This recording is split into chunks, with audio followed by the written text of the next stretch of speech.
ஓம் அமிர்தீஸ்வரி நமக. ஓம் நம சிவாயா. அம்மாவுடைய திருப்பதங்களை தொட்டு வணங்கிட்டு இன்னைக்கு வீடியோக்குள்ளே போகலாம். பாருங்கள், இன்னைய டாபிக் என்னென்னா, எப்போதும் நினைவில் வைத்திருக்க வேண்டிய உபதேசங்கள். ஸோ புத்தகம் ஃபுல்லாக பார்த்தோம் இல்லையா, இத்தனை நாளாக வீடியோஸ் பார்த்தோம் இல்லையா, இல்லறத்தார்க்கு இன்னுரை அப்படிங்கிற புத்தகத்திலேருந்து இதில் இம்பார்ட்டன்ட் பாயிண்ட்ஸ், எப்பயுமே நம்ம மைண்டில் வச்சுருக்க வேண்டிய இம்பார்ட்டன்ட் பாயிண்ட்ஸ் மட்டும் அம்மா மொத்தமாக கொடுத்துருக்காங்க. சரிங்களா?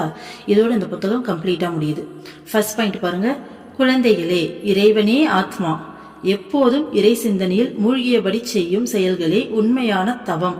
குழந்தைகளே, தியானம் செய்வதோ ஜபிப்பதோ மட்டும் சாதனையாகாது, பலனை எதிர்பாராத சேவையும் சாதனையாகும். இது நம் மனம் விரிவடைவதற்கு சுலபமான வழியாகும். நண்பனுக்கு கொடுக்க மலர்களை வாங்கினாலும் அதன் மனத்தையும் அழகையும் முதலில் அனுபவிப்பது நாமே. அதுபோல் பலனை எதிர்பாராத சேவையின் மூலம் நாம் தான் ஆனந்தத்தை அனுபவிக்கிறோம். நமக்காக பிரார்த்தனை செய்வதற்கு முன் அண்டை அயலார்களுக்கு நல்ல மனதை அளிக்குமாறு என்று பிரார்த்தனை செய்ய வேண்டும். பக்கத்து வீட்டில் திருடனோ பைத்தியக்காரனோ இருந்தால் நம்மால் நிம்மதியாக வாழ முடியுமா? நிம்மதியாக தூங்க முடியுமா? நமக்கு மன அமைதி கிடைக்குமா? திருடன் எப்போது திருட வருவானோ என்று பதட்டமாக இருக்கும். வீட்டை விட்டு வெளியே செல்ல மனம் வராது. எனவே அவர்களுக்கு நல்ல இயல்பு உண்டாக வேண்டும் என்று இறைவனிடம் பிரார்த்திக்க வேண்டும். நமது நிம்மதிக்காகவும் மன அமைதிக்காகவும் இவ்வாறு செய்கிறோம். இத்தகைய மனப்பான்மையின் மூலமே மனம் பரந்ததாகும். தூய்மையை பெறும் குழந்தைகளே, பிறரது குற்றம் குறைகளை காணாதீர்கள். ஓகே, இது அப்படியே கண்டினியூ ஆகிட்டே இருக்கு. ஃபர்ஸ்ட் இதை மட்டும் முடிச்சுட்டு வந்துடலாம். பாருங்க, அம்மா என்ன சொல்றாங்க. ஃபர்ஸ்ட் விஷயம், இறைவனே ஆத்மா. நம்மளுடைய ஆத்மா தான் இறைவன், இறைவன் தான் ஆத்மா. ஓகேங்களா? எப்பயுமே இறை சிந்தனையில மூழ்கிக்கிட்டே செய்யற செயல்களே உண்மையான தவம். நம்ம காட்டுக்கு போயிட்டு தனியா தவம் செய்யணும்னு அவசியம் கிடையாது. எந்த செயலை செஞ்சாலும் இறை சிந்தனையோடு செஞ்சோம்னா அதுதான் உண்மையான தவம் அப்படின்னு சொல்றாங்க. இது எனக்கு தெரிஞ்ச விதத்தில் நான் எக்ஸ்பிளைன் பண்ணுறேன். எந்த செயலை செஞ்சாலும் இறை சிந்தனையில் மூழ்கியபடி எப்படி செய்யலாம்னா, நம்ம மைண்டில் தாட்ஸ் வந்துகிட்டே இருக்கும். நம்ம என்ன வேலை செஞ்சாலும் நம்ம மைண்டில் தாட்ஸ் வந்துக்கிட்டே இருக்கும். ஓகேங்களா? அந்த வேலையை சம்மந்தமான தாட்டாக இருக்கலாம், இல்லை வேறு தாட்டாக இருக்கலாம். அந்த தாட் ஒவ்வொன்றத்தையும் இறைவன்கிட்ட டிஸ்கஸ் பண்ண ஆரம்பிச்சிட்டோன்னா அதுதான் எந்த நேரமும் இறை சிந்தனையில் மூழ்கிறது. ஓகேங்களா? இப்போது இந்த வீடியோவே போடுறேன்னு வச்சுக்கோங்களேன். போடும்போது ஃபஸ்ட்டு அம்மா கிட்ட பிரார்த்தனை பண்ணிக்கணும். அம்மா, இங்கே இதில் வந்துட்டு நான் அப்படிங்கிறதெல்லாம் வரக்கூடாது, என்னை வெளில அனுப்பிடு. நீ உன் பிள்ளைங்களுக்கு என்ன சொல்லி கொடுக்கணும்னு நினைக்கிறியோ அதை நீ சொல்லி கொடுன்னு சொல்லிட்டு பிரார்த்தனை பண்ணிட்டு செய்கிறோமா? அப்போ அந்த இடத்துலயே இறை சிந்தனை வருதா? அடுத்தது பேசிகிட்டே இருக்கும்போது நடுவில் ஏதோ ஒரு விஷயம் மறந்து போகுது. எப்படி எக்ஸ்பிளைன் பண்ணுறதுன்னு தெரியல. அப்படின்றப்ப டக்குன்னு சொல்லிட்டு கிருஷ்ணா கிருஷ்ணா சொல்லி கொடு கிருஷ்ணா அப்படின்னு சொல்லிட்டு நம்ம இறைவன் கிட்ட கேட்கணும். நம்ம மைண்டில் வரக்கூடிய அந்த சிங்கிள் ஒரு தாட்டையும் இறைவன் கூட டிஸ்கஸ் பண்ணணும். பாரு, அம்மா எப்படி சொல்லியிருக்காங்க, இது எப்படி கிருஷ்ணா எக்ஸ்பிளைன் பண்ணுறது, எப்படி எக்ஸ்பிளைன் பண்ணால் புரியும், இதுக்கு என்ன எக்ஸாம்பிள் நம்ம சொல்லலாம் அப்படின்ற மாதிரி. ஓகேங்களா? இப்போது ஒரு மேக்ஸ் சம்மே சொல்லி தரோன்னு வச்சுக்கோங்க. ஒரு பாயிண்ட் பிள்ளைங்களுக்கு எக்ஸ்பிளைன் பண்ணால் டக்குன்னு சொல்லி அவங்க இஷ்ட தெய்வத்துக்கிட்ட, இதை கடவுளே இதை எப்படி நம்ம சொல்கிறது, இறைவா இதை இந்த பிள்ளைங்களுக்கு புரியுற மாதிரி இன்னும் ஈஸியாக எப்படி சொல்லலாம், புரியுதுங்களா? எந்த இடத்துல எந்த வேலை செஞ்சாலும் நமக்குள்ளே வரக்கூடிய ஒவ்வொரு தாட்டையும் இறைவன் கூட டிஸ்கஸ் பண்ணணும். நம்ம அப்படி பண்ணும்போது தப்பித்தவரை கூட நம்ம மைண்ட் தப்பாக யோசிக்காது. ஃபர்ஸ்ட் விஷயம், நம்ம மைண்டுக்குள்ளே இந்த பொறாமை, அகங்காரம் இந்த மாதிரியான எண்ணங்கள்லாம் வரும்போது கடவுள்கிட்ட போய் நம்ம டிஸ்கஸ் பண்ணுறோம் இல்லையா, டக்குன்னு சொல்லிட்டு நம்ம மைண்டை நம்மளை எச்சரிக்கும். என்ன பேசிகிட்டு இருக்கு, நீ என்ன யோசிக்கிறன்றத டக்குன்னு அந்த கான்ஷியஸ்லேயே இருப்போம், ப்ரெசன்ட் மொமெண்ட்டில் வாழ்வோம். அப்படி பண்ணும்போது இப்போ வெளியே நடந்து போயிட்டுருக்கோம், ஏதோ ஒரு அருவருப்பான ஒரு பர்சனை பார்க்குறோன்னு. அருவருப்பான பர்சன் இந்த உலகத்தில் அப்படி ஒருத்தர் கிடையாது. ஒரு பேச்சுக்கு நம்ம மைண்டு அந்த மாதிரி செட் ஆகிருக்கு இல்லையா, அதனால் சொல்கிறேன். அப்படி பார்க்கும்போது நம்ம இறைவன்கிட்ட பேசும்போது நம்ம போயிட்டு இறைவன்கிட்ட, இறைவா பாரு இவங்க எவ்வளோ அருவருப்பாக இருக்காங்க அப்படின்னு நான் சொல்ல முடியும்? சொல்லுங்கள், யோசிங்க.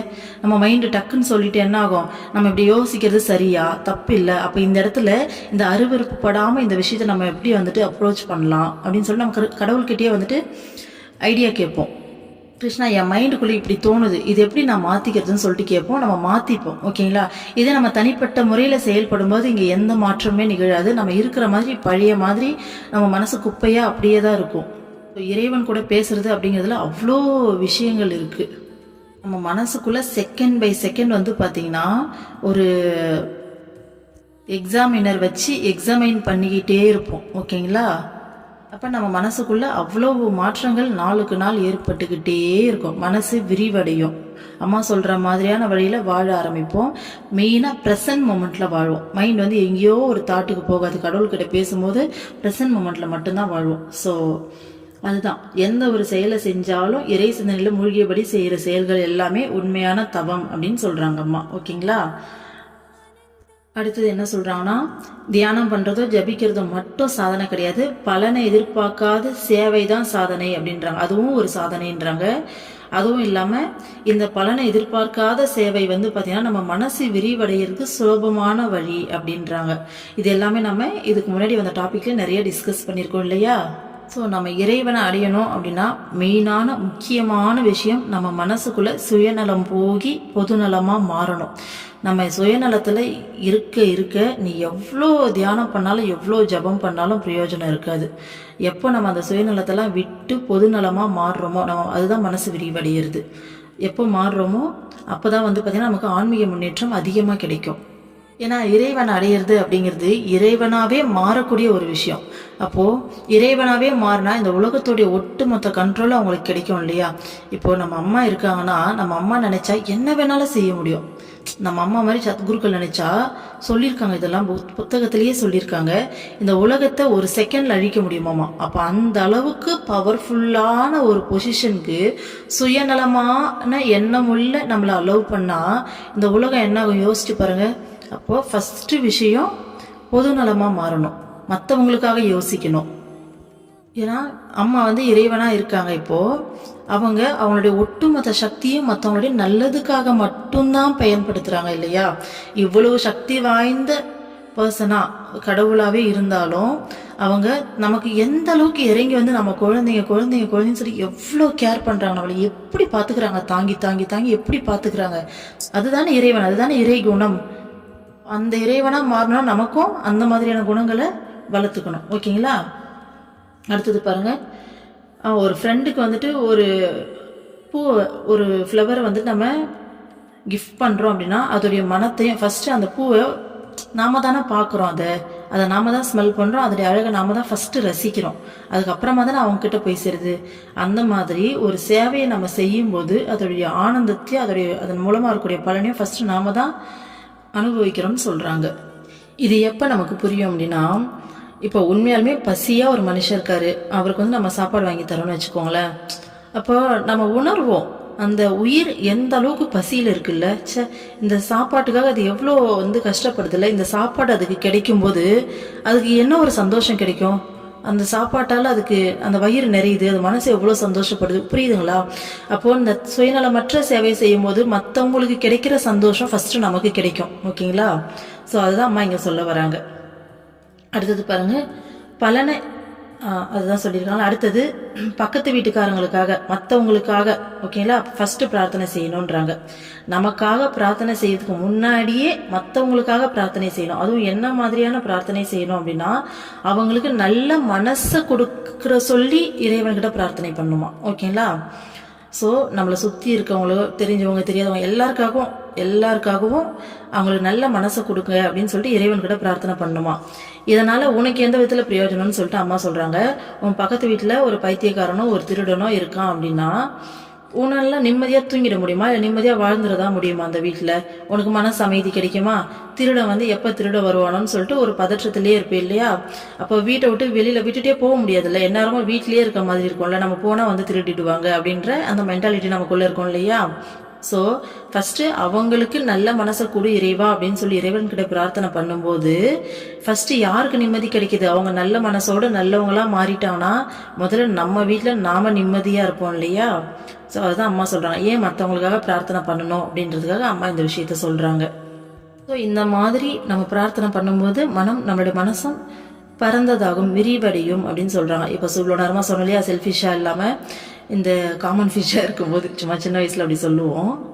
ஸோ பொதுவாக மற்றவங்களுக்காக யோசிக்கும் போது நம்மளுடைய மனசு பறந்ததாகும். ஸோ அதுதான் இறை குணம் அப்படின்ட்டு அதுதான் அம்மா சொல்கிறாங்க. அடுத்தது பாருங்கள், குழந்தைகளே பிறரது குற்றம் குறைகளை காணாதீர்கள், அவைகளை கேட்கவோ அவைகளை பற்றி பேசவோ செய்யாதீர்கள். அனைவரிடமும் அனைத்திலும் நல்லவற்றையே காண முயலுங்கள். நம் கையே நம்மை காயப்படுத்தினால் கையை குறை கூற முற்படாமல் காயத்திற்கு மருந்து போட்டு குணப்படுத்த முயற்சி செய்வோம். அதுபோல் பிறரது தவறுகளை பொருட்படுத்தாமல் அவர்களுக்கு சேவை செய்ய வேண்டும். பாருங்க அம்மா என்ன சொல்கிறாங்கன்னு சொல்லிட்டு, மற்றவங்களோட குறைய வந்துட்டு பார்க்காத. அம்மா எப்பயுமே சொல்கிறது உண்டு, உன்னோட குறைய மைக்ரோஸ்கோப் வச்சு பாரு, மற்றவங்களோட குறைய டெலஸ்கோப் வச்சு பாருன்னு சொல்லுவாங்க அம்மா. ஸோ அதுதான் இங்கேயும் சொல்கிறாங்க. ஏன்னா நம்மளை தான் திருத்திக்க முடியும். நம்மளை திருத்திக்க தான் நமக்கு ஆன்மீக முன்னேற்றம் கிடைக்கும் இல்லையா?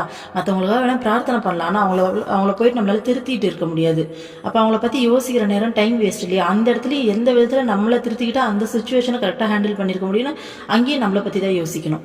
மற்றவங்ககிட்ட குற்றம் குறையெல்லாம் பார்க்காதீங்க, அதை பற்றி பேசவும் செய்யாது, டிஸ்கஸ் பண்ணாதீங்க. அதை பற்றி மற்றவங்க சொன்னாலும் கேட்காதீங்க மற்றவங்களுடைய குறையெல்லாம் அப்படின்னு அம்மா சொல்கிறாங்க. எல்லாத்துலேயுமே நல்லதை காண்றதுக்கு முயற்சி பண்ணுங்க அப்படின்றாங்க. நம்ம கையை காயப்படுத்திருச்சுன்னா நம்ம என்ன செய்வோம்? இந்த கை இப்படி காயப்படுத்திச்சுன்னு பேசிகிட்டு இருக்க மாட்டோம், டக்குன்னு ஓடி போய்ட்டு அந்த காயத்துக்கு மருந்து தான் போடுவோம். இதுக்கு இந்த கிராமப்புறத்தில் ஒன்று சொல்லுவாங்க, டேய் 5 விரலில் ஒன்று சின்னதாக இருக்கும் ஒன்று பெருசாக இருக்குது, அதுக்கு என்னடா பண்ணுறது அப்படின்னுவாங்க. மற்றவங்க தப்பு செய்யும்போது அவன் இப்படி பண்ணிட்டானே அப்படின்னு சொல்லும்போது இந்த வார்த்தையை சொல்லுவாங்க. நிஷாலங்கன்னா ஒருத்தன் அப்படி இருப்பான், ஒருத்தர் எப்படி இருப்பான், நம்ம அக்செப்ட் பண்ணிட்டு தான். ஆனால் நம்ம கையே பார்த்தீங்கன்னா இது சின்னதாக இருக்கும் ஒன்று பெருசாக இருக்குன்னு சொல்லிட்டு நம்ம விரலை நம்ம பார்த்து குறை பேசிக்கிட்டா இருக்கோம், அது மாதிரி விட்டுட்டு போடா அப்படின்னு சொல்லுவாங்க. மாதிரி எல்லாருமே நமக்கு ஈக்குவலாக இதே மாதிரி நம்மள மாதிரியே இருக்கணும்னு சொல்லிட்டு எதிர்பார்க்கறதுல அர்த்தமே இல்லை இல்லையா? கண்டிப்பாக ஒவ்வொருத்தரும் ஒவ்வொரு நேச்சரோடு இருப்பாங்க, அவங்கள முழுமையாக அப்படியே அக்செப்ட் பண்ணிக்கணும். அதுதான் அம்மா அன்புன்றாங்க. ஒரு மனுஷன் எப்படி இருக்காங்களோ அவங்கள அப்படியே முழுமையாக அக்செப்ட் பண்ணு. அவங்கக்கிட்ட குற்றம் குறைய கண்டுபிடிச்சிட்டு இருக்காத, முதல்ல அவங்க எப்படி இருக்காங்களோ அவங்கள முழுமையாக அக்செப்ட் பண்ணுன்றாங்க அம்மா. இது எப்படி அக்செப்ட் பண்ண முடியும்னா, நம்ம ஏற்கனவே நிறைய டைம் சொல்லியிருக்கோம், நம்ம ஃபேமிலியில் ஒரு மெம்பராக பார்க்கணும். இப்போ நம்ம பிள்ளைங்களே இருக்காங்க, வளர்ந்துடுறாங்க, வளர்ந்த பிறகு ஒரு தப்பு செய்கிறாங்கன்னா நம்ம அவங்கள வெறுக்க மாட்டோம், அவங்க செய்கிற அந்த தப்பை தான் வெறுப்போம். அப்போது அந்த விஷயத்துலேருந்து எப்படி அவங்கள வெளியில் கொண்டு வரலான்னு நினைப்போம். அவங்களுக்கு செய்ய வேண்டிய எந்த கடமையும் நம்ம செய்யாமலாம் விட மாட்டோம் இல்லையா? எல்லாத்தையுமே செய்வோம். அவங்களுடைய அந்த செயலை தான் வெறுப்போமே தவிர அவங்கள எந்த இடத்துலையுமே வெறுக்க மாட்டோம். ஸோ அந்த மென்டாலிட்டியை நம்ம வீடு நம்ம குடும்பத்தை தாண்டி உலகத்தில் எல்லார்கிட்டையும் வளர்த்துக்கணும் அப்படிங்கிறது தான் அம்மா சொல்ல வர கான்செப்ட். சரிங்களா? அதுதான் அம்மா சொல்கிறாங்க, மற்றவங்களுடைய தவறை பொருட்படுத்தாமல் அவங்களுக்கும் சேவை செய்யணுன்றாங்க. பாருங்க, காலில் முள் தைத்தால் அதை எண்ணி அழுவதால் முள் போய்விடாது, வலியும் நீங்காது. வலி நீங்க முள்ளை எடுத்துவிட்டு மருந்து போட வேண்டும். அதுபோல் நிலையற்ற காரியங்களை எண்ணி கவலைப்படுவதாலும் கண்ணீர் வடிப்பதாலும் பயனில்லை. இறைவனுக்காக கண்ணீர் வடிப்பதால் நம் மனம் தூய்மையடைகிறது.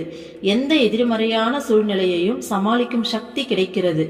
எனவே எல்லாவற்றையும் இறைவனிடம் ஒப்படைத்து விட்டு நீங்கள் அமைதியடையுங்கள், தைரியசாலி ஆகுங்கள்.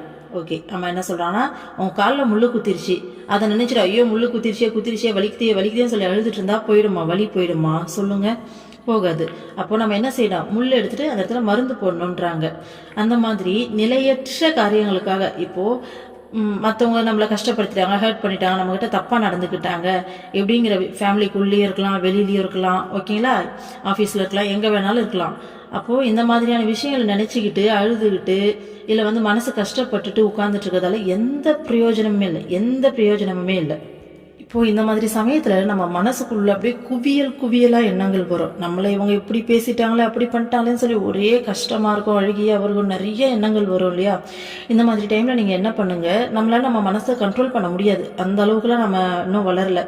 கண்ட்ரோல் பண்ண முடிஞ்சால் ரொம்ப சந்தோஷம், நீங்கள் அடுத்த நிலைக்கு போயிட்டீங்கன்னு அர்த்தம். அப்போது கண்ட்ரோல் பண்ண முடியாத பட்சத்தில் என்ன பண்ணணும்னா அம்மா கிட்ட போயிட்டு உட்காருங்க, ஓகேங்களா? இல்லை உங்கள் இஷ்ட தெய்வம், ஓகேங்களா, இல்லை உங்கள் குரு யாரோ அவங்கக்கிட்ட போயிட்டு, அவங்க ஃபோட்டோ வீட்டில் இருந்ததுன்னா அங்கே போயிட்டு உங்கள் மனசில் என்னெல்லாம் எண்ணம் தோணுதோ எல்லாத்தையும் பேசுங்க. No rules and regulation. கடவுள்கிட்ட பேசுறதுக்கு எந்த ஒரு ரூல்ஸ் அண்ட் ரெகுலேஷனும் கிடையாது. எனக்கு இதெல்லாம் தோணுது, இப்படியெல்லாம் எனக்கு தோணுது, இதெல்லாம் தான் என் மைண்டில் ஓடுது, இப்படி தான் நடந்தது, இவங்க இப்படி பண்ணாங்க, அதனால் எனக்கு வலிக்குது, எனக்கு கஷ்டமாக இருக்குது, எல்லாத்தையும் சொல்லி முடிச்சுட்டு ஏஞ்சி பாருங்களேன், மேஜிக் மாதிரி இருக்கும். நம்ம மனசுக்குள்ளே இருந்த அந்த பாரம் அப்படியே காணாமல் போயிடும். அதுக்கு அடுத்த டைம் அந்த சம்பவத்தை நினச்சா நமக்கு ஃபீலிங்ஸே வராது. இது நிஜமாக கேட்குறதுக்கு வேணால் வித்தியாசமாக இருக்கலாம், இல்லை ஒரு சிலரால் நம்ப முடியாமல் கூட இருக்கலாம். நீங்கள் ஒரே ஒரு டைம் செஞ்சு பாருங்கள், மேஜிக்காக இருக்கும் இந்த விஷயம். நமக்கு எவ்வளோ பெரிய வலி, எவ்வளோ பெரிய கஷ்டமாக இருந்தாலும் நம்ம இந்த மாதிரி போயிட்டு அம்மா கிட்ட, இறைவன்கிட்ட டிஸ்கஸ் பண்ணும்போது, இல்லை அதை நினச்சி அவங்கள்ட்ட அழுதுட்டு வந்துட்டோன்னு வச்சுக்கோங்களேன் ஒரு டைமு, நம்ம மனசு அப்படியே லேஸ் ஆகிடும், ரொம்ப லேஸ் ஆகிடும். அடுத்த டைம் அதே சம்பவத்தை சொன்னாலும் இல்லை நம்ம நினச்சி பார்த்தாலும் பார்த்தீங்கன்னா நம்ம மனசுக்குள்ள ஃபீலிங்ஸே வராது. ஆமாம் அப்படி ஒரு நடந்தது அப்படின்ற மாதிரி அந்த ஃபீலிங்ஸு இல்லாமல் சாதாரணமாக பார்ப்போம் அதே செயலை, ஓகேங்களா? ஸோ அதுதான் அம்மா சொல்கிறாங்க, இறைவனுக்காக கண்ணீர் வடித்தா நம்ம மனசு தூய்மை அடையலாம். இது உண்மையான உண்மை. இறைவனை நினச்சி நம்ம எந்த அளவுக்கு கண்ணீர் வடிக்கிறோமோ அந்த அளவுக்கு வந்து பார்த்திங்கன்னா நம்ம ஆன்மா வந்து சுத்தமாகும். ஓகேங்களா? இதெல்லாம் வந்து அம்மா வந்து நிறைய உணர்த்துவாங்க. அடுத்து அந்த மாதிரி வடிக்கும்போது என்ன ஆகுமாமா, எதிர்மறையான சூழ்நிலையை சமாளிக்கிற சக்தி கிடைக்குமா. ஓகேங்களா? அடுத்தது எல்லாத்தையும் இறைவன்கிட்ட ஒப்படைச்சிட்டு அமைதியாகுங்கன்றாங்க, நீங்கள் தைரியசாலி ஆகுங்கன்றாங்க அம்மா. இறைவன்கிட்ட ஒப்படைச்சிட்டோன்னா நமக்கு மைண்டு ஃப்ரீ ஆகிடும் இல்லையா? கடவுள் இருக்காரு, அவர் பார்த்துப்பாரு அப்படின்ற அந்த ஒரு எண்ணம் போதும், நம்ம பயப்பட மாட்டோம், கஷ்டப்பட மாட்டோம், பதற்றப்பட மாட்டோம், அழமாட்டோம். அவரோட அனுமதியோடு தானே இந்த சுச்சுவேஷன் வந்திருக்கு, அவர் பார்த்துப்பாரு, அதை சமாளிக்கிறதுக்கான அந்த சக்தியும் அவர் கொடுப்பாருன்னு நம்ம நம்பிட்டோன்னா இறைவன் கொடுத்தே ஆகணும். கடவுள் வந்து எந்த ஒரு இடத்துல நம்ம நம்பிக்கையை வைக்கிறோமோ அவராலே அதை மீறி நடக்கவே முடியாது. நம்ம அவரை நம்புறோன்னா அவர் அதை செஞ்சுதான் ஆகணும். ஓகேங்களா? இப்போ அந்த அமைதியான மனநிலைக்கு வரும்போது அந்த சுச்சுவேஷன் ஹேண்டில் பண்ணுற தைரியமும் நமக்கு வரும் இல்லையா? தைரியமாக ஃபேஸ் பண்ணுவோம் எந்த மாதிரியான சுச்சுவேஷனாக இருந்தாலும். அதுதான் அம்மா சொல்கிறாங்க. அடுத்தது பாருங்க, குழந்தைகளே, இறைவனுக்காக கண்ணீர் சிந்துவது பலவீனம் அல்ல. அந்த கண்ணீரால் ஏராளமான பிறவிகளில் ஏற்பட்ட வாசனைகளாகிய மன அழுக்குகள் கழுவி நீக்கப்படுகின்றன. மெழுகுவர்த்தி உருகுவதற்கேற்ப திரியின் பிரகாசமும் அதிகரிக்கும். அதுபோல் இறைவனுக்காக நாம் சிந்தும் கண்ணீர் நமது ஆத்ம வளர்ச்சிக்கு காரணமாகிறது. பாருங்க, நானும் உங்க கூட சேர்ந்து இப்பதான் இதை படிக்கிறேன். எனக்கு கான்செப்ட்லாம் தெரியல. ஏன் வந்து அந்த ஃபீலிங்ஸ் போகுது, அம்மா கிட்ட போயிட்டு உட்காந்து ஒரு விஷயத்துல நம்ம அழுறோம் புலம்புறோம்னா அந்த ஃபீலிங்ஸ் ஏன் போதும்ல எனக்கு தெரியல. ஆனால் அம்மா கிட்ட போயிட்டு உட்காந்து நம்ம புலம்புனோம் அழுதோம்னா நமக்கு அந்த விஷயத்துல இருக்க அந்த ஃபீலிங்ஸ்லாம் போயிடும். அதுக்கப்புறம் நம்ம நிம்மதியாயிடலாம். அந்த விஷயத்தை நினைச்சாலும் நமக்கு அந்த ஃபீலு அந்த அப்படி என்ன சொல்ற ஒரு எமோஷன்லாம் பொத்திக்கிட்டு வராது. நம்ம சாதாரணமாக அந்த விஷயத்த அந்த ஃபீலிங்ஸ் இல்லாமல் பார்ப்போன்றது மட்டும்தான் எனக்கு தெரிஞ்சது. ஆனால் அம்மா அதோடைய எக்ஸ்பிளனேஷன் இப்போ தான் கொடுக்குறாங்க, நானே இப்போ தான் பார்க்குறேன். சொல்கிறாங்க பாருங்க, இறைவனுக்காக கண்ணீர் சிந்துறதுங்கிறது பலவீனம் இல்லை. ஏன்னா நம்ம அழறமே போயிட்டு அப்படின்னு சொல்லிட்டு ஒரு சிலர்லாம் அது நம்மளுடைய மைனஸோ அப்படின்னு நினைப்பாங்க, நம்மளோட மைனஸ் பாயிண்ட்டோ அப்படின்ட்டு. அப்படியெல்லாம் கிடையவே கிடையாதுன்றாங்க அம்மா. நமக்கு ஏராளமான பிரிவுகளில் நிறைய மனோ வாசனைகள் வந்து ஏற்பட்டிருக்குமா. ஆமாம் தானே? நமக்குள்ள என்ன சொல்றது, நம்ம எத்தனையோ லட்சம் பிறவிகள் எடுத்து வச்சிருக்கோம். ஸோ ஒவ்வொரு பிறவிலையும் அவ்வளவு மனோவாசனைகளை சேர்த்துக்கிட்டு தான் வந்து இருக்கோம் நம்ம இங்கே. ஸோ ஒரு சிலர்லாம் பார்த்தாலே ரொம்ப பிடிச்சிருக்கும், ஒரு சிலர்லாம் பார்த்த உடனே சுத்தமாக பிடிக்காது. இது எல்லாமே முன்பிறவிகளில் ஏற்பட்ட மனோவாசனை. பழக பழக ஒரு ஃபீல் வர்றது வேற விஷயம். பார்த்த உடனே இந்த மாதிரியான ஃபீல் எல்லாம் வரும். ஸோ இது எல்லாமே முற்பிறவிகள் ஏற்படுற வாசனைகள் தான். சரிங்களா? இந்த மாதிரி எக்கச்சக்கமான மனோவாசனைகள் நம்ம வந்துட்டு சேர்த்து வச்சிருக்கோம். அந்த மன அழுக்குகள்லாம் கடவுளை நினைச்சு அழும்போது கழுவி நீக்கப்படுதாமா. ஓகேங்களா? ஸோ அதனால தான் நமக்கு ஃபீலிங்ஸ் வரல போல இருக்கு. அடுத்தது இது ப்ராசஸ் என்னன்னே தெரியல, ஆனால் அம்மா செய்கிறாங்கன்றது மட்டும் தெரிஞ்சது. ஸோ அதுக்கான காரணமும் அம்மா சொல்கிறாங்க பாருங்க. நம்ம மெழுகுவர்த்தி எந்த அளவுக்கு உருகுதோ அந்த அளவுக்கு திரியோடைய பிரகாசம் வந்துட்டு அதிகமாகும் இல்லையா? அந்த மாதிரி இறைவனுக்காக நம்ம கண்ணீர் சிந்தும் போது நம்மளுடைய ஆத்மா வந்துட்டு ஆத்மா வளர்ச்சிக்கு அது வந்து காரணமாகுதாமா. ஏன்னா அந்த வாசனைகள்லாம் நீங்கள் நம்ம ஆத்மாவை சுற்றி ஏதோ ஒரு இருள் சூழ்ந்திருக்க மாதிரி யோசிச்சு பாருங்களேன். ஸோ அந்த இருள் வந்து ஆத்மா வந்து பிரகாசம் அடைய கொஞ்சம் கொஞ்சமாக நீக்கப்படும். அதுதான் இந்த மனோவாசனைகள்லாம் நீங்கள் இறைவன் மட்டும்தான் நமக்குள்ளே இருப்பார். நேற்று ஒரு ரீல்ஸ் பார்த்தேன். நம்ம விஷ்ணு பகவான் இருக்கார் இல்லையா, அவருடைய படங்கள் நிறைய பார்த்துருப்போம். அந்த பாம்பு மேலே படுத்திருப்பாரு, காலுக்கு கீழே லக்ஷ்மி தேவி இருப்பாங்க. அவரோட தொப்புள் கொடியிலேருந்து பிரம்மா தொப்புள் கொடியிலேருந்து ஒரு நூல் மாதிரி கயிறு மாதிரி போகும். ஸோ அதோடைய முனையில் ஒரு தாமரை பூவில் பிரம்மா உட்காந்துருக்க மாதிரியான இந்த ஃபோட்டோஸ் வந்து கண்டிப்பாக பார்த்துருப்பீங்கன்னு நினைக்கிறேன். ஸோ அந்த கான்செப்ட் எக்ஸ்பிளைன் பண்ணியிருந்தாங்க, ரொம்ப நல்லா இருந்தது. எனக்கு நம்மளால் புரிஞ்சிக்க முடியாத ஏதோ ஒரு விஷயத்தை அதில் சொல்லி கொடுத்த மாதிரி இருந்தது. என்ன தெரியுமா? ஃபஸ்ட்டு அந்த பாம்பு இருக்கு இல்லையா, 5 தலை நாகத்து மேலே படுத்திருக்காரு இல்லையா, அதுதான் தாயோட வயிற்றுல தொப்புள் கொடியில் ஒரு குழந்தை படுத்திருக்கு. ஓகேங்களா? ஸோ விஷ்ணு பகவான் படுத்திருக்கிறத ஒரு குழந்தைக்கு நம்ம எல்லாருமே அம்மாவுடைய வயிற்றுல அப்படி தானே இருந்திருப்போம். ஸோ அந்த குழந்தையோடு அதை கம்பேர் பண்ணிக்கோங்க. அடுத்தது அந்த குழந்தை முதல்ல எப்போ பிறக்குதோ, ஓகேங்களா, அப்போதான் அதோடைய உலகம் உருவாகுது. அந்த உலகம் தான் வந்து பார்த்தீங்கன்னா, ஏன்னா படைப்பின் கடவுள் பிரம்மா. அப்போ விஷ்ணுவோடைய தொப்புள் கொடியிலிருந்து எப்போ பிரம்மா உருவாகிறாரோ அப்போதான் அந்த குழந்தைக்கு உலகம் உருவாகுது. அதுக்கு முன்னாடி குழந்தைக்குன்னு பார்த்தீங்கன்னா ஒரு உலகமே கிடையாது. எப்போ குழந்தை முதல்ல வெளியில் பிறந்து இந்த உலகத்தை உணர ஆரம்பிக்குதோ, இந்த உலகத்துடைய சத்தங்களை கேட்குறதா இருக்கட்டும், பார்க்கறதா இருக்கட்டும், ஸோ இந்த உலகத்தை எப்போ அனுபவிக்க, எப்போ உணர ஆரம்பிக்குதோ அப்போ தான் அதோடைய உலகம் ஆரம்பிக்குது. அந்த அனுபவம் அங்கேருந்து தான் ஸ்டார்ட் ஆகுது. அதுக்கு முன்னாடி அதோடைய நிலைமையை பாருங்கள், அதோடைய சுச்சுவேஷன் என்னவா இருந்திருக்கும் அந்த வயிற்றுக்குள்ளே? வெறும் உணர்வு நிலை. ஓகேங்களா? அதுதான் நம்மளுடைய ஆத்மாவுடைய நிலை அப்படின்னு சொல்கிறாங்க. ஸோ அப்போது எப்போ அந்த குழந்தை முதல்ல வெளியில் வந்து இந்த உலகத்தை உணர ஆரம்பிக்குதோ அப்போ தான் அதோடைய உலகமே ஸ்டார்ட் ஆகுது. ஓகேங்களா? குழந்தை அதோடைய உலகத்தை அப்பதான் படைக்க ஆரம்பிக்குது. அதான் படைப்பின் கடவுள் பிரம்மா. அந்த உலகத்தை அப்பதான் படைக்க ஆரம்பிக்குது. எப்படி படைக்குது? ஃபர்ஸ்ட் நான் வந்து ஒரு விக்னேஷ், இல்லை என் பேர் சிவன், நான் தான் வந்து மாலினி அப்படின்ற மாதிரி. ஓகேங்களா? ஸோ ஃபர்ஸ்ட் இதுதான் நான், இதெல்லாம் என்னோடது, இதெல்லாம் எனக்கு பிடிக்கும், எனக்கு பிடிக்காது. சின்ன வயசுலேருந்து எவ்வளோ விஷயம் அத்தனையும் எப்போ நம்ம உருவாக்க ஆரம்பிக்கிறோம், எப்போ நம்ம அந்த கருவிலேருந்து வெளியில் வந்து இந்த உலகத்தை உணர ஆரம்பிக்கிறோமோ அப்போதான் உருவாக்குறோம். அதுக்கு முன்னாடி வரைக்கும் நம்மளுடைய நிலை என்னன்னு சொல்லி யோசிச்சு பாருங்க. வெறும் உணர்வு நிலை. அங்கே ஒரு பேர் அமைதி மட்டும்தான் இருக்கும். அங்கே வந்து பொறாமை கிடையாது, கெட்ட எண்ணங்கள் கிடையாது, ஆசை கிடையாது, பிடிச்சது பிடிக்காதது கிடையாது, என்னோடது இது நான் அப்படிங்கிற விஷயம் கிடையாது, எதுவுமே கிடையாது. ஒரு நிசப்தமான அமைதி நிலை அது மட்டும்தான் இருக்கும். ஓகேங்களா? அதுதான் நம்ம ஆத்மாவுடைய நிலை. ஸோ நம்ம வெளியில் இந்த உலகத்தில் வரும்போது தான் இது எல்லா விஷயங்களும் நாமளாக உருவாக்கிட்டு இதுலேருந்து எப்படி வெளியில் போக முடியாமல் தவிக்கிறோம். ஓகேங்களா? இது எல்லாத்தையும் நம்ம விட்டுட்டோம்னா திரும்ப பழைய அந்த நிசப்த நிலைக்கு போனோம்னா அதுதான் நம்மளுடைய ஆத்மாவுடைய நிலை. ஓகேங்களா? அடுத்து லக்ஷ்மி தேவி காலில் இருக்கிறது, அது என்ன ஒரு கான்செப்ட் அப்படின்னு சொன்னாங்கன்னா, தேவியோடைய பாதத்துக்கு அடியில், லக்ஷ்மி பாதத்துக்கு அடியில் வந்து பார்த்தீங்கன்னா அந்த பொருள் செல்வம் எல்லாமே இருக்கும் இல்லையா? ஸோ இந்த உலக மாயை எல்லாமே நம்மளுடைய பாதத்துக்கு அடியில தான் இருக்கணுமே தவிர அதுக்கு நம்ம கண்ட்ரோல் ஆகக்கூடாது, இந்த மாயையில நாம சிக்கக்கூடாது அப்படிங்கிற கான்செப்ட் வந்து சொல்லியிருந்தாங்க. ஓகேங்களா? ஸோ எனக்கு இது ரொம்ப பிடிச்சிருந்தது, அதுதான் சொன்னேன். இது உண்மையில ரொம்ப டீப்பான கான்செப்ட் நம்ம யோசிச்சு பார்த்தோம்னா. அடுத்தது பாருங்க, மாறாக ஃபர்ஸ்ட் என்ன சொன்னாங்க, இறைவனுக்காக சிந்துற கண்ணீர் வந்து ஆத்ம வளர்ச்சிக்கு காரணமாகுதுன்னு சொல்லியிருந்தாங்க அம்மா. அடுத்தது, மாறாக உலக பொருள்களுக்காகவும் மனைவி மக்களுக்காகவும் அழுவதால் சக்தி வீணாகிறது. வண்டியில் ஏறிய பின்னரும் சாமான்களை சுமந்து கொண்டு என்னால் இந்த சுமையை தாங்க முடியவில்லையே என்று அழுவது தேவையா? அதுபோல் அனைத்தையும் இறைவன் திருவடிகளில் ஒப்படையுங்கள், அவர் நம்மை காப்பார். இறைவனிடம் அடைக்கலம் புகாததால் தான் நாம் இன்று துன்பங்களுக்கு ஆளாகிறோம். பாருங்க, நீ இறைவனுக்காக அழுத அப்படின்னா உனக்கு ஆத்மா வளர்ச்சி கிடைக்குது. ஓகேங்களா?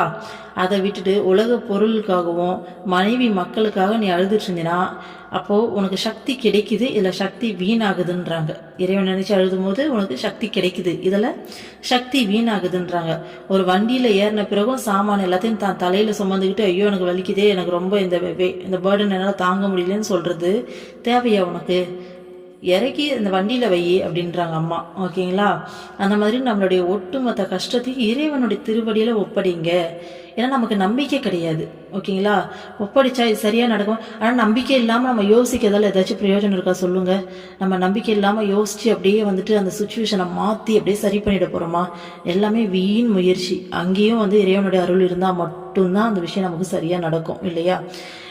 இப்போது இது எப்படி சொல்லனா, ஒரு நல்ல கார் ஓட்ட தெரிஞ்ச ஒரு டிரைவர் இருக்காரு. நமக்கு சுத்தமாக காரில் ஃபர்ஸ்ட் கியர் கூட போட தெரியாதுன்னு வச்சுக்கோங்க. நம்ம என்ன பண்ணுறோம்னா, இந்த வண்டி என்னோட பொறுப்பில் நான் ஓட்டினா தான் திருப்தியாக இருக்கும்னு சொல்லி நம்ம அந்த வண்டியை ஓட்ட ட்ரை பண்ணிகிட்ருக்கோம். நம்மளால் உருப்படியாக ஓட்ட முடியுமா சொல்லுங்கள்? நல்ல கார் ஓட்ட தெரிஞ்சு அந்த டிரைவர்கிட்ட கொடுத்தா தானே வந்து நமக்கு கார் வந்துட்டு உருப்படியாக போகும், போயிட்டு சேர வேண்டிய இடத்தையும் நம்ம சேருவோம். ஸோ அந்த மாதிரி இறைவனுக்கு இங்கே எல்லாமே தெரியும். இங்கே படைச்சதே அவர் தான். அவரை சரணாகதி அடைஞ்சால் நமக்கு துன்பம் அப்படிங்கிறதே இருக்காது, எல்லாமே பர்ஃபெக்டாக நடக்கும். குடும்பத்தையாக இருந்தாலும் குழந்தையாக இருந்தாலும் அவங்க பார்த்துக்க போகிறாங்க. புரியுதுங்களா? நமக்கு அந்த நம்பிக்கை இல்லாதால் நம்ம என்ன செய்கிறோன்னா, நம்மளுடைய முயற்சியில் நம்ம செஞ்சிடலாம் அப்படின்னு நம்பி ரொம்ப வந்து என்ன சொல்கிறது, வாழ்க்கையை காமெடி பண்ணிகிட்ருக்கோம். நான் அப்படிங்கிற எண்ணத்தோட நான் எப்படியாச்சும் இதை செஞ்சிடணும்னு நினைக்கிறது நம்ம ஏற்கனவே சொல்லியிருக்கோம் இல்லையா? 0 வாட்ஸ் பல்போடைய பவருக்கு சமம். இதே இறைவன் கையில் நம்ம அந்த விஷயத்தை விடும்போது ஒரு மிகப்பெரிய டிரான்ஸ்ஃபார்மரோடைய பவர் உள்ள வரும். ஓகேங்களா? ஸோ 0 வாட்ஸோடைய அந்த பல்போடைய அந்த வெளிச்சம் வந்து பெருசா இல்லை அவ்வளோ பெரிய டிரான்ஸ்ஃபார்மர்லேருந்து கிடைக்கக்கூடிய அந்த வெளிச்சம் பெருசாக இருக்குமா? யோசிச்சு பாருங்கள். ஸோ இறை சக்தி அப்படிங்கிறது எவ்வளோ பெரிய சக்தி. ஸோ அதையே நம்ம நம்பலைன்னா நமக்குள்ள இருக்க நான் அப்படிங்கிற இந்த சின்ன சக்தியை வச்சு நம்ம அந்த சுச்சுவேஷனை சரி பண்ணிட முடியுமா சொல்லுங்கள்? அதுதான் அம்மா சொல்கிறாங்க, எதுக்கு இறைவன் கிட்ட கொடுக்காம எல்லாத்தையும் உன் தலையில் தூக்கி போட்டு நீயே தேவையில்லாமல் அழுதுட்டு இருக்க? உன்னுடைய கஷ்டம் எல்லாத்துக்கும் காரணம் நீ தான். நீ இறைவன் கிட்ட அடைக்கலம் புகழ, அதனால தான் நீ துன்பத்துக்கு ஆளாகிறன்றாங்க. சரிங்களா? இறைவன் கிட்ட ஒப்படி அவர் பார்த்துப்பாருன்னு சொல்றாங்க. எந்த காரியத்தை செய்யும் போதும் இறைவனின் சக்தியால் செய்கிறேன் என்ற உணர்வு எப்போதும் இருக்க வேண்டும். ஸோ எந்த ஒரு செயலை செய்யும்போது நான் செய்கிறேன்னு நினைக்கக்கூடாது, இறைவனுடைய சக்தியால் தான் என்னால் இந்த செயலை செய்ய முடியுது அப்படிங்கிற எண்ணத்தோடு செய்யணுன்றாங்க அம்மா. ஓகேங்களா? அதுதான் உண்மை. நம்ம எந்த ஒரு செயல் செஞ்சாலும் உண்மையாலுமே இறைவனுடைய துணை இல்லாமல் நமக்கு வெளியில் தெரியல. ஆனால் உள்ளூர போய் பார்த்தோம்னா இறைவனோட துணை இல்லாமல் நம்மளால் ஒரு அடுத்த செகண்ட் மூச்சு காத்தோடு நம்மளால் விட முடியாது. அதுக்கு கூட இறைவனுடைய அருள் தான் வேணும். அம்மா கிட்ட கொஞ்ச நாள் இருக்கீங்க, கொஞ்ச நாளாக இருந்துட்டு இருக்கீங்கன்னா அம்மா நிறைய எக்ஸ்பீரியன்ஸ் கொடுத்துருப்பாங்க. கண்டிப்பாக நிறைய உணர்த்துவாங்க. ஒன்றால் இங்கே ஒன்றுமே ஆகாது, இறைவனால தான் எல்லாமே ஆகுதுன்றது அம்மா நிறைய எக்ஸ்பீரியன்ஸ் கொடுப்பாங்க, அடி கொடுப்பாங்க. அப்போ நமக்கு அடி கொடுப்பாங்கன்னா பெருசாலாம் ஒன்றும் கிடையாது, சின்ன சின்ன எக்ஸ்பீரியன்ஸில் நல்லா புரிய வைப்பாங்க. இப்போ உதாரணத்துக்கு ஒரு விஷயம் நடக்க போதுன்னா அம்மா அதை முன்னாடியே காமிச்சிருவாங்க இது நடக்க போகுதுன்றது. அப்போ அந்த விஷயம் அப்படியே ஒரு சின்னதாக ஒரு இம்மி பிசுறாமல் அது அப்படியே நடக்கும். அப்போ நமக்கு தோணும், அப்போ இது எல்லாமே பிளானுடா, அம்மா எல்லாத்தையும் நீ தான் செய்கிறியா அப்படின்ற மாதிரி. அப்போ இங்கே நான் என்ன பண்ணிகிட்ருக்கேன், இப்போது இந்த நூல் போட்டு இந்த பொம்மை ஒன்று தாட்டுவாங்க, பார்த்துருக்கீங்களா? ஸோ அதுதான் நம்ம நிலைமை. நிஜமாக சொல்கிறேன், கைப்பாவைன்னு சொல்லுவாங்க. இந்த முகுந்தா சாங்கில் வருமே, என்ன செய்ய நானும் ஒரு தோல் பாவைதான், உந்தன் கையில் ஆட்டி வைக்கும் நூல் பாவைதான் வரும். அதுதான் நம்ம நிலைமை. எல்லாமே வெல் பிளானடுங்க. நிஜமாக சொல்கிறேன். அம்மா கிட்ட நீங்கள் ட்ராவல் பண்ண உங்களுக்கே நிறைய பேருக்கு எக்ஸ்பீரியன்ஸ் இருக்கும். தெரியாதவங்களுக்கு சொல்கிறேன், முன்னாடியே சொல்லிடுவாங்க அம்மா இதெல்லாம் நடக்க போகுதுன்றத நல்லா காமிச்சிருவாங்க. அதுக்கப்புறம் அது அப்படியே நடக்கும். அப்போது இங்கே நான் என்னதான் பண்ணிகிட்டு இருக்கேன்னா, அவங்க என்ன சொல்கிறது, ஒரு நாடகத்தில் நடிகர் மாதிரி டைரக்டர் வந்துட்டு எல்லா சீன்ஸையும் எழுதியிருப்பார், அவங்க சொல்கிற மாதிரி இவங்க நடிப்பாங்க இல்லையா, அந்த மாதிரி நம்ம ஜஸ்ட் நடிச்சுக்கிட்டு தான் இருப்போம். ஸோ இந்த நடிப்பில் இதை நான் தான் செய்யணுங்கிறது அந்த வேலை நமக்கு அவசியமாக சொல்லுங்கள். எல்லாத்தையும் இறைவன்கிட்ட ஒப்படைக்கிறது உத்தமமான விஷயம். அப்போ நமக்கு வந்து பார்த்திங்கன்னா பலன் ரொம்ப அழகாக, ரொம்ப நம்ம செய்கிறத விட 1000 மடங்கு சிறப்பாக ஒரு செயலை வந்து இறைவன் வந்து செஞ்சு கொடுப்பார். ஓகேங்களா? ஸோ அடுத்தது பாருங்கள், சாலை ஓரங்களில் ஒளியை பிரதிபலிக்கும் ஒரு வகை பெயிண்டினால் எழுதப்பட்ட பெயர் பலகையை காணலாம். ஒளி படும்போதுதான் அந்த எழுத்துக்கள் ஒளிரும். அதுபோல் இறைவனது சக்தியால் மட்டுமே நம்மால் செயலாற்ற முடியும். எனவே அத்தனையும் இறைவனையே செய்விக்கிறார் என்று உணர வேண்டும். நாம் ஒரு கருவி மட்டுமே. பாருங்க, ரோடு ஓரத்துலாம் இந்த ரிஃப்ளெக்ஷன் போர்டு எல்லாருக்கும் பார்த்துருக்கோம் இல்லையா? ஸோ அந்த லைட்டு படும்போது தான் ரிஃப்ளெக்ட் ஆகும், மற்ற டைமில் அது இருக்கிறதே தெரியாது. அந்த மாதிரி அந்த லைட்டு தான் இறைவன், அந்த ஒளி அந்த போர்டு தான் நாம, ரிஃப்ளெக்ஷன் போர்டு தான் நாம. இறைவனுடைய அந்த சக்தி கிடைச்சாதான் நம்மளால செயலாற்ற முடியும். இல்லைன்னா நம்ம ஒன்றுமே இல்லை, நம்ம அங்கே நமக்குன்னு சொல்லி ஒரு சக்தி கிடையாது, நம்மளால அதை காமிக்க முடியாது. இறைவனுடைய சக்தி கிடைக்கும் போது தான் அதில் இருக்க அந்த லெட்டர்ஸ் எல்லாம் ரிஃப்ளெக்ட் ஆகும். அதுதான் அம்மா சொல்கிறாங்க. ஓகேங்களா? ஸோ இறைவன் தான் எல்லாத்தையுமே செய்ய வைக்கிறாருங்கிறத நம்ம உணரணும். நாம் ஒரு கருவி மட்டும்தான். கிருத்தியா மேம் கூட சொல்லுவாங்க அடிக்கடி, டேய் என்ன சொல்கிறது, அம்மா கையில் இருக்க அந்த கத்தி தான் நாம நினச்சிக்கோங்களேன். அம்மா ஒரு காய்கறி வெட்டுறாங்க, அம்மா கையில் இருக்க கத்தி தான் நாமனா, கத்தி என்ன செஞ்சது? ஒன்றுமே செய்யலை. ஓகேங்களா? அங்கே வெட்டினது யார்?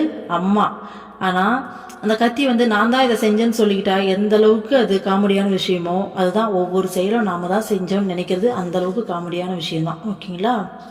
அடுத்தது பாருங்க, நர்சரி பள்ளியில் வேலை பார்க்கும் ஆயா பள்ளி குழந்தைகளை பராமரிக்கும் பொழுதும் தனது குழந்தைகளை பற்றியும் கணவனை பற்றியும் வீட்டை பற்றியும் எண்ணியபடியே இருப்பாள். அப்படி இருந்தாலும் பள்ளி குழந்தைகளிடம் அன்பு காட்டவும் தாலாட்டு பாடி தூங்க வைக்கவும் செய்வாள். தான் செய்கின்ற வேலை தனது வாழ்க்கை நடத்துவதற்கு மட்டுமே, தனது கடமை மட்டுமே என்பது அவளுக்கு தெரியும். அதுபோல் நாமும் இவ்வுலகில் நமக்கு வாய்க்கும் வேலைகளை கடவுள் சிந்தனையுடன் நமது கடமையாக எண்ணி நேர்மையாக செய்ய வேண்டும். எப்படி சொன்னாங்க பார்த்தீங்களா அம்மா? நம்ம பற்ற விடுங்க, எல்லாம் இறைவன் கொடுத்த வேலைன்னு சொல்லி செய்யுங்க, பற்ற வளர்த்துக்காதீங்கன்னு சொல்லி மாங்குன்னு சொல்லிட்டு இருந்தா எவ்வளோ ஈஸியாக அம்மா வந்து அடிச்சுட்டு போகிற பாருங்க பாயிண்ட்டை. பாருங்க, நர்சரி ஸ்கூல்ல ஒரு ஆயா வந்துட்டு வேலை பார்த்துக்கிட்டு இருந்தாலும் அந்த குழந்தைங்களுக்கும் அன்பு காமிப்பாங்க, பாட்டு பாடி தூங்க வைப்பாங்க, சாப்பாடு ஊட்டுவாங்க, எல்லா வேலையும் செய்வாங்க. செஞ்சாலும் இது நம்மளோட குழந்தைங்க கிடையாது, இதோடைய சொந்தமான வேற ஒருத்தருக்கு சொந்தமான குழந்தை இது. இங்க நம்ம ஜஸ்ட் வேலை தான் செய்யறோம். இந்த வேலை நம்மளுடைய வாழ்க்கை நடத்துறதுக்கு, நம்ம வாழ்க்கைக்கு தேவையான பணம் சம்பாதிக்கிறதுக்கு அப்படின்றதுக்காகன்றது அவங்களுக்கு நல்லாவே தெரியும். இது நம்மளுடைய கடமை தான் அப்படின்றது தெரியும். தெரிஞ்சு அந்த வேலையை அவங்க இருந்தாலும் எல்லா கடமையும் அவங்க பர்ஃபெக்டாக செய்கிறாங்க. பாட்டு பாடி தூங்க வைக்கிறாங்க, சாப்பாடு ஊட்டுறாங்க, குழந்தைங்களுக்கு எல்லா வேலையும் செய்கிறாங்க. செஞ்சாலும் இது நம்மளோடது கிடையாது அப்படிங்கிற எண்ணத்தோடு செய்கிறாங்க இல்லையா? அந்த மாதிரி இந்த உலகத்தில் நமக்கு கொடுக்கப்பட்ட எல்லா வேலைகளையும் கடவுளுடைய சிந்தனையோட கடவுள் கொடுத்த கடமையா நினைச்சு நேர்மையா செய்யணுமா. ஓகேங்களா? ஸோ நமக்கு எந்த ஒரு அட்டாச்மெண்ட்டும் இங்கே தேவையே கிடையாது. அம்மா எவ்வளோ அழகாக சொன்னாங்க பார்த்தீங்களா? இப்போ யோசிச்சு பாருங்க. அதுதான் இறைவன் வந்து டைரக்டர், அவர் படத்தை டைரக்ட் பண்ணிட்டு இருக்காரு, நம்ம அதில் ஜஸ்ட் நடிச்சுக்கிட்டு இருக்கோம். ஸோ அவர் கொடுத்த கடமைகள் நம்ம செய்யறோமே தவிர இதில் பற்று கொண்டாடுறதுக்கு, பற்றோட இது என்னோடதுன்னு சொல்றது நமக்கு எந்த ஒரு ரைட்ஸுமே கிடையாது. அப்படி சொன்னாலும் அதில் எந்த பிரயோஜனமும் கிடையாது. கடைசியாக ஏமாற்றம் தான் மிஞ்சும். ஸோ நம்ம கொஞ்சமாக நம்ம மைண்டை வந்து ட்ரெயின் பண்ணிக்கணும். ஓகேங்களா? ஸோ இறைவன் மட்டும்தான் நிரந்தரம், மற்ற எல்லாமே மாயை. மற்ற எல்லா பொருளாக இருக்கட்டும், மற்ற உறவுகளாக இருக்கட்டும், எல்லாமே மாயை. இன்னைக்கு இருக்கும், நாளைக்கு இருக்காது, நிலையற்றது. இந்த உடலே நிலையற்றது தான். இங்கே நிலையானது இறைவன், நம்மளுடைய ஆத்மா. இந்த ரெண்டு மட்டும்தான் நிலையானது அப்படிங்கிற விஷயத்த நம்ம திரும்ப திரும்ப திரும்ப நம்ம மைண்டுக்குள்ளே சொல்ல ஒரு லெவலுக்கு மேலே அம்மாவே அந்த மாயெல்லாம் விலைக்கு கொஞ்சம் கொஞ்சமாக நம்மளை கூட்டிகிட்டு போயிடுவாங்க. அடுத்தது பாருங்க, ஒரு பிடி மண்ணில் எத்தனை மணல் துகள்கள் இருக்கின்றன என எண்ணுவதற்கு எவ்வளவு கவனம் தேவையோ, ஆற்றின் குறுக்கே கட்டி இருக்கும் கம்பியின் மேல் நடக்க எவ்வளவு சிரத்தை தேவையோ, அது போன்ற சிரத்தை எச்செயலை செய்யும் போதும் இருக்க வேண்டும். பாருங்க, எந்த ஒரு செயலை செய்யும் போதும் எவ்வளவு கவனமாகவும் எவ்வளவு சிரத்தையாகவும் செய்யணும்னு அம்மா சொல்லித்தராங்க. பாருங்க, ஒரு பிடி மணலில் எத்தனை மணல்னா நம்மளால எண்ண முடியுமா? யோசிச்சு பாருங்க. எவ்வளோ குட்டி குட்டியாக இருக்கும். அப்போ அது எவ்வளோ கவனமாக நம்ம எண்ணுவோம். ஸோ ஆற்று குறுக்கில் ஒரு கம்பி மேலே நடந்து அந்தாண்ட கரையை போனோம்னா நம்ம எவ்வளோ கவனமாக எவ்வளோ கவனமாக போவோம். ஏன்னா மிஸ் ஆனால் ஆற்றுல விழுந்துருவோம் இல்லையா? ஸோ அப்போ எந்த அளவுக்கு கவனமாக நம்ம அந்த வேலையை செய்வோம், அந்த அளவுக்கு ஒவ்வொரு செயல்லையும் நம்மளுடைய கவனமாக சிரத்தையாக செய்யணுமா, ஒவ்வொரு செயலையும். ஓகேங்களா? ஸோ தெரியல, நான்லாம் எந்த அளவுக்கு செஞ்சிட்ருக்கேன்னு நினச்சி பார்த்தா எனக்கு ஒன்றுமே புரியல. அம்மா தான் எல்லாத்தையும் மாற்றி கொடுக்கணும். ஏன்னா அம்மா ஒவ்வொரு செயலையும் இவ்வளோ கவனமாக செய்யணுன்றாங்க. நமக்கு ஒரு செயலை கவனமாக செஞ்சாலே டயர்டாயிடுறோம் கொஞ்ச நேரத்தில், அப்பா சாமின்னு. அம்மா ஒவ்வொரு செயலையும் இப்படியே செய்யணுன்றாங்க. அடுத்தது பாருங்க, குழந்தைகளே, அகிம்சை வாழ்க்கையின் ஒரு விரதமாக இருக்க வேண்டும். மனதாலும் வாக்காலும் செயலாலும் யாருக்கும் துன்பம் விளைவிக்காது இருப்பதே அகிம்சை. அம்மா இந்த பாயிண்ட்டை அடிக்கடி சொல்லிகிட்டே இருக்காங்க, ரிப்பீட் பண்ணிக்கிட்டே இருக்காங்க. பாருங்க, நம்ம மனசாலையும் வாக்காலையும் செயலாலையும் யாருக்குமே துன்பம் விளைவிக்கவே கூடாதாமா. ஓகேங்களா? அகிம்சை அப்படிங்கிறது வாழ்க்கையோட ஒரு விரதமாகவே கடைபிடிக்கணுமா. பரந்த மனப்பான்மையால் தொல்லைகள் நிறைந்த இவ்வுலகிலேயே ஆனந்தமே வடிவான இறைவனின் உலகை அடைய முடியும். ஸோ நம்ம மனசு பரந்த மனப்பான்மையாக மாறிப்போச்சு அப்படின்னா, ப்ராட் மைண்டடாக மனசு விரிவடைஞ்சான்னு சொன்னோம் இல்லையா? மற்றவங்களுக்கு இந்த சேவை செய்யும்போது, பலனை எதிர்பார்க்காம சேவை செய்யும் போதெல்லாம். ஸோ அந்த மாதிரி நல்லா விரிவடைஞ்சு ரொம்ப பரந்த மனப்பான்மைன்னா என்ன? உலகத்தையே நம்மளுடைய குடும்பமாக, நம்மளுடைய சொந்தமாக நினைக்கிறது. ஓகேங்களா? ஸோ அப்படி பார்க்கும்போது நமக்கு எந்த ஒரு போட்டி பொறாமை எதுவுமே வராது இல்லையா? ஸோ அந்தளவுக்கு பரந்த மனப்பான்மையாக மாறும்போது தொல்லைகள் நிறைஞ்ச இதே உலகத்தில் ஆனந்தமே வடிவான இறைவனுடைய உலகத்தை அடைய முடியுன்றாங்க அம்மா. ஓகேங்களா? குழந்தைகளே, பணிவும் பொறுமையும் இன்றி இறைவனை அடைய இயலாது. ஸோ இறைவனை அடையணும்னா ஃபர்ஸ்ட் பணிவு இருக்கணும், பொறுமை இருக்கணும். அது இல்லைன்னா இறைவனை அடைய முடியாதுன்றாங்க. குரு அருளை பெற இயலாது. ஸோ குருவுடைய அருளை பெறணும்னா நமக்கு பணிவும் பொறுமையும் இருக்கணும்ன்றாங்க அம்மா. ஓகேங்களா? கட்டுக்கடங்காத கோபம் வரும் நேரங்களிலும் மன்னிக்கும் திறமை உள்ளவனே தீரன். பாருங்க, நமக்கு கட்டுக்கடங்காத கோபம் வரும் போதும் அப்படின்னா சாதாரண கோபம் கிடையாது, கட்டுக்கடங்காத கோபம் ஒரு பர்சன் மேல வருதுன்னா கூட அந்த செகண்ட் அவங்கள மன்னிக்கணும். பரவாயில்ல, தெரியாம ஏதோ அறியாமையில செய்யறாங்க அப்படின்னு சொல்லி மன்னிச்சுட்டா அவங்க தான் தீரன். அம்மா வீரன் தீரன் அப்படின்ற மாதிரி அம்மா சொல்றாங்க. எவ்வளவு பெரிய விஷயம் இல்ல? அடுத்தது பாருங்க, குடையின் பொத்தானை அழுத்தினால் குடை விரிகிறது. வெயில், மழை இவைகளில் இருந்து நம்மை காக்கிறது. பொத்தான் உள் சென்று இயங்கவில்லையானால் குடை விரியாது. விதை மண்ணிற்குள் செல்வதன் காரணமாகவே வளர்ந்து மாமரமாகிறது. அது மரமான பின் யானையை கூட அதில் கட்டலாம். மண்ணிற்கு தலை வணங்க மாட்டேன் என்று எண்ணி அந்த விதை களஞ்சியத்திலேயே இருந்தால் அது எலிக்கு உணவாகிவிடும். அம்மா என்ன சொல்றாங்க பாருங்க. ஃபர்ஸ்ட் என்ன சொன்னாங்க, பணிவு, பொறுமை வேணும், பரந்த மனப்பான்மை வேணும், இதெல்லாம் இருந்தால் தான் அகிம்சை வேணும், யாரையும் கஷ்டப்படுத்தக்கூடாது, இதெல்லாம் சொன்னாங்களா. இப்போ என்ன சொல்கிறாங்க பாருங்க, நம்ம கொடை இருக்கும் இல்லையா, கொடை கீழே வந்துட்டு ஒரு பட்டன் இருக்கும், அம்ப்ரெல்லா இருக்கும் இல்லையா. ஸோ அந்த பட்டன் அழுத்தினா தானே நம்ம கொடை வந்துட்டு விரியும். அப்போ தான் வந்து நம்ம மழையிலேருந்து நம்மளை பாதுகாக்கும். அதே மாதிரி அந்த பட்டன் வந்து உள்ளே போயிட்டு அது வந்துட்டு ஆப்ரேட் ஆகலைன்னா நமக்கு கொடை விரியாது இல்லையா. அந்த மாதிரி ஒரு விதை இருக்குன்னா மண்ணுக்குள்ளே போயிட்டு தன்னைத்தானே அது வந்துட்டு பக்குவப்படுத்திக்கணும். படுத்தினாதான் அது ஒரு செடியாக வளரும். அந்த செடியாக வளரும் போதும் அது பல புயலையும் காற்றையும் வெயிலையும் எல்லாத்தையும் தாண்டி தான் வளரணும். ஆனால் வளர்ந்து பெரிய மரமான பிறகு ஒரு யானையை கூட அதில் கட்ட முடியும் நம்மளால. இதே அந்த விதை வந்துட்டு நான் தலை வணங்க மாட்டேன், மண்ணுக்குள்ளே போக மாட்டேன், நான் ஏன் மண்ணுக்குள்ளே போகணும் அப்படின்னு சொல்லியிருந்ததுன்னா, அந்த விதை இருக்கு அந்த பாத்திரத்திலேயே இருந்ததுன்னா எலிக்கு உணவாயிடும் அந்த விதை அப்படின்றாங்க. ஓகேங்களா. ஸோ அந்த மாதிரி நம்ம இந்த பணிவு, தன்னடக்கம், இந்த பொறுமை, இந்த மாதிரியான குணங்கள்லாம் நம்மளே மண்ணுக்குள்ளே போயிட்டு அதான் இந்த கம்பளி பூச்சி போயிட்டு தன்னைத்தானே கூடு போட்டுக்கும். கூடு போட்டு அதுக்குள்ளே ஒரு தவம் இருக்கிற மாதிரி ஒரு குறிப்பிட்ட நாட்கள் இருக்கும்போது வெளியில் பட்டாம்பூச்சியாக வளரும்.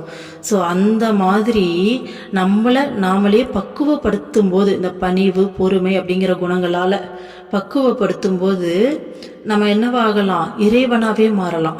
கம்பளிப்பூச்சி எப்படி பட்டாம்பூச்சியாக மாறிச்சோ, அந்த ஒரு விதை வந்து எப்படி அவ்வளோ பெரிய மாமரமாக மாறிச்சோ, அந்த மாதிரி இந்த நல்ல குணங்களை வளர்த்துக்கும் போது, பரந்த மனப்பான்மையை வளர்த்துக்கும் போது நம்மளை சுற்றியே நாமளே அந்த கூட்டை கட்டிக்கிட்டு இல்லை நம்மளை மண்ணுக்குள்ளே அழுத்தி நம்மளே பக்குவப்படுத்திக்கிற மாதிரி பக்குவப்படுத்தும் போது இறைவனாவே மாறலாம்.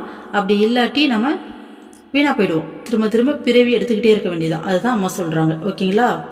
அடுத்தது பாருங்க, நீங்கள் அம்மாவை நேசிப்பது உண்மையானால் அனைத்துயிர்களையும் அம்மாவாக கருதி நேசித்து சேவை செய்ய வேண்டும். எப்படி சொல்றாங்க பாத்தீங்களா. இது எனக்கு படிக்கவே வரல, என்னம்மா இப்படி சொல்லிட்ட அப்படின்ற மாதிரி ஆயிடுச்சு. ஏன்னா எல்லாருக்குமே நமக்கு அம்மாவைனா ரொம்ப பிடிக்கும். நீ அம்மாவை நேசிக்கிறது உண்மை அப்படின்னா நீ எல்லா உயிரையும் அம்மாவை நினைச்சு சேவை செய்யின்றாங்க. பா, எவ்வளோ பெரிய விஷயம் இல்லை நிஜமா. இந்த மைண்ட் செட்லாம் வந்துருச்சுன்னா நம்ம முக்தி அடைஞ்சிருவோம். பாருங்க, எல்லா உயிரையும் அம்மாவாவே கருதி சேவை செய்யணுமா. ஏன்னா அம்மாவா நம்ம நினைச்சிட்டோம்னா ஒருத்தவங்க தப்பு செஞ்சாலும் நமக்கு பெருசா தோணாது இல்லை அது. ஸோ எந்த அளவுக்கு அம்மா அதை சொல்றாங்க பாருங்க. பா, அதுவும் அம்மாவை நேசிக்கிறது உண்மையா இருந்தான் வரைய ஒரு வார்த்தையை சொல்லிட்டாங்க. ஸோ நம்மளால முடிஞ்ச அளவுக்கு நம்ம முயற்சி செய்யலாம். ஓகேங்களா. ஏன்னா அம்மா இப்படி ஒரு வார்த்தையை சொல்லிட்டாங்கல்ல, இனிமேல் நம்மளால கேட்காம இருக்க முடியாதே. ஸோ கண்டிப்பாக நம்மளே நிறைய மாற்றிக்கிறோம். எந்த அளவுக்கு மாற்றிக்கிறோமோ, எப்படி தெரியுமா, ஒரு பாத்திரத்தில் ஆல்ரெடி தண்ணி நிறைஞ்சி இருந்ததுன்னு வச்சுக்கோங்களேன், அந்த பாத்திரத்தில் அதுக்கு மேலே ஏதாச்சும் போட முடியுமா? எதுவுமே போட முடியாது. நம்மளுடைய இந்த அகங்காரத்தை எல்லாம் வெளியில் எடுக்க விட்டு கொடுக்க பரந்த மனப்பான்மைக்கு மாற பாத்திரத்தை காலி பண்ணுற மாதிரி. ஸோ அந்த நம்ம மனசு அப்படிங்கிற பாத்திரத்தை நம்மளுடைய இந்த கெட்ட எண்ணங்கள், கெட்ட குணங்கள், நான், எனது, பற்று இப்படிங்கிற இந்த சுயநலம் இப்படிங்கிற எல்லா விஷயத்தையும் நம்ம வெளியில் எடுத்து வெளியில் போட்டு நம்ம அதெல்லாம் விடும்போது மனசு காலி பாத்திரம் மாதிரி ஆயிடும். அப்போ அந்த காலி பாத்திரத்துல இறைவன் ரொம்ப ஈஸியா வந்து நிறைஞ்சிடுவாரு. ஓகேங்களா. அப்ப நம்மளையும் இறைவனையும் பிரிக்கிறதுக்கு எந்த ஒரு விஷயமே மனசுல இருக்காது. மனசு தூய்மையா இருக்கும். எந்நேரமும் நம்ம இறைவன் கூடவே இருப்போம். ஸோ அதுதான் அந்த பேரானந்த நிலை அப்படின்னு சொல்றாங்க. ஓகேங்களா. ஸோ அதுக்காக தான் அம்மா இவ்வளோ விஷயத்தையும் சொல்லித்தராங்க நமக்கு. குழந்தைகளே, இதுதான் கடைசி பாயிண்ட், இந்த புத்தகத்துடைய கடைசி பாயிண்ட். அம்மா என்ன சொல்றாங்கன்னு பார்க்கலாம். குழந்தைகளே, கடவுள் சாக்ஷாத்காரம் என்பதும் ஆத்மா சாட்சாத்காரம் என்பதும் ஒன்றே. அனைத்தையும் நேசிக்கும் திறன், பரந்த மனப்பான்மை, சமநோக்கு இவையே கடவுள் சாட்சாத்காரமாகும். ஸோ கடவுளோடைய இருப்பு, ஆத்மாவுடைய இருப்பு ரெண்டுமே ஒண்ணுதான்றாங்க. ஓகேங்களா. நீ வேற, கடவுள் வேற கிடையாது. ரெண்டு பேருமே ஒண்ணுதான். எல்லாத்தையும் நேசிக்கிற அந்த திறன். ஓகேங்களா. பரந்த மனப்பான்மை, சமநோக்குன்னா என்ன, பிடிச்சது பிடிக்காது, விருப்பு வெறுப்பு இதெல்லாம் இல்லாம சமமா எல்லாத்தையும், எல்லா எக்ஸ்பீரியன்ஸையும், எல்லா பொருளையும், எல்லா மனிதர்களையும் எல்லாத்தையும் சமமா பாக்குறது, அதுதான் சமநோக்கு. இதுதான் கடவுளுடைய குணங்கள் இல்லையா? ஸோ இதை நம்ம வளர்த்துக்கிட்டோம்னா நம்மளும் இறைவன் ஆயிடுவோம் அப்படின்னு சொல்லி அம்மா இந்த புத்தகத்தை முடிக்கிறாங்க. எவ்வளோ பெரிய விஷயம் அம்மா இதில் சொல்லி கொடுத்து முடிக்கிறாங்கல்ல. ஸோ கண்டிப்பாக ஒரே நாளில் நம்மளால் மாற முடியலனாலும் கண்டிப்பாக நம்ம நாளுக்கு நாள் முயற்சி பண்ணிக்கிட்டே இருந்தோம்னா நம்ம முயற்சியை அம்மா பார்ப்பாங்க. பார்த்து ஐயோ குழந்தை எவ்வளோ முயற்சி பண்ணுதுன்னு நிறைய அம்மா வந்து பார்த்தீங்கன்னா அவங்களுடைய பிளெஸ்ஸிங்ஸை கொடுப்பாங்க. கொடுத்து நம்ம மைண்டை தானாகவே மாற்றி கொஞ்சம் கொஞ்சமாக கூட்டிகிட்டு போவாங்க. சரிங்களா? ஸோ நம்மளால் முடிஞ்சது நம்ம முயற்சி பண்ணிக்கிட்டே இருக்கணும். எப்படி முயற்சி பண்ணலாம்? ஃபர்ஸ்ட் நம்ம வீட்டுக்குள்ளே முயற்சி பண்ணோம். அடுத்து நம்மளை சுற்றி இருக்கவங்ககிட்ட முயற்சி பண்ணோம். அதுக்கப்புறம் நம்ம வெளியில் பப்ளிக் பிளேஸ் போகிறோன்னா அந்த இடத்துல ட்ரை பண்ணலாம். ஸோ இந்த மாதிரி கொஞ்சம் கொஞ்சமாக நம்ம வந்துட்டு பொறுமையாக இறைவனை மையப்படுத்தி ஒரு சுச்சுவேஷன் வருதுன்னா இறைவன் தான் அந்த சுச்சுவேஷன் கொடுத்துருக்கான்னு சொல்லி ரியாக்ட் ஆகாமல் நல்ல ஒரு அந்த தெளிவான மனநிலையோடு ஹேண்டில் பண்ணி பொறுமையாக அந்த அன்போடு அந்த அன்பான பார்வையோடு எல்லா விஷயங்களும் செய்யும்போது சுயநலம் இல்லாமல் பொதுநலத்தோடு மற்றவங்களுடைய நிலைமையிலேருந்து யோசித்து இப்படியெல்லாம் நம்மளை நிறையா மாற்றிக்கும் போது கண்டிப்பாக இறைவனை நம்ம நெருங்குவோம். ஓகேங்களா? அம்மா நம்மளுக்கு பிளஸ் பண்ணுவாங்க. ஸோ இன்னையிலேருந்து நாமளும் இந்த புத்தகத்தில் அம்மா என்னெல்லாம் சொன்னாலும் எல்லா விஷயங்களும் ஃபாலோ பண்ணுறதுக்கு கண்டிப்பாக முயற்சி பண்ணலாம். முயற்சி பண்ண எந்த அளவுக்கு நம்ம ட்ரை பண்ணுறோமோ அந்த அளவுக்கு நம்மளுடைய ஆன்மீக வளர்ச்சி சீக்கிரமாக இருக்கும். ஓகேங்களா? ஸோ இதோடு இந்த புத்தகம் முடியுது. அடுத்தது வேறு ஒரு நல்ல புத்தகத்தோடு நம்ம வீடியோஸ் வந்துட்டு கண்டினியூ பண்ணலாம். Thank you all. ஓம் அமிர்தீஸ்வரி நமக. ஓம் நம சிவாயா. சர்வம் கிருஷ்ணார்ப்பணம்.